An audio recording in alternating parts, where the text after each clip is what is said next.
दशहरा हो, भेट नहीं होई बटे पहरा हो।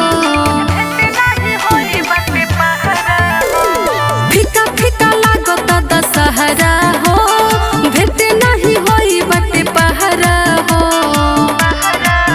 माई बापो से दूर हर सवाल में होई,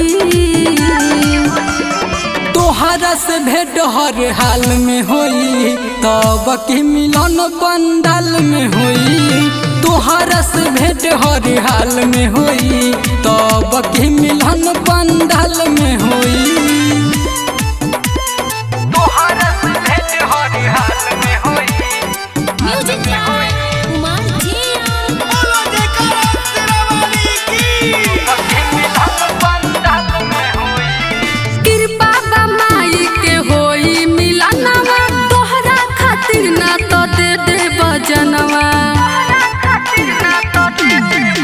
शेरावाली के शेर होई ना डरब हो, अपना प्यार खातिर दुनिया से हम लड़ब हो।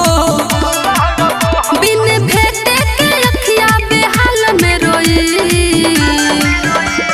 तोहरा से भेंट हर हाल में होई, तब के मिलन पंडाल में होई। तोहरा से भेंट हर हाल में होई, तब के मिलन पंडाल में होई। तोहरा से भेंट हर हाल में होई, हाल में होई। म्यूजिक कुमार जिया। खाने वाली माई की छोड़ावला से छूटी न केहू से प्रीत हो, मैया के भक्त होवे अमन संजित हो। ई दशहरा में पहरा बभारी, सब उधार करी है माई महतारी। ई मोहब्बत के मानते जाल बकोई,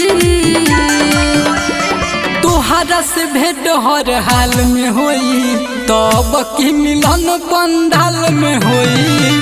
तोहरा से भेंट हर हाल में होई, तब की मिलन पंडाल में होई।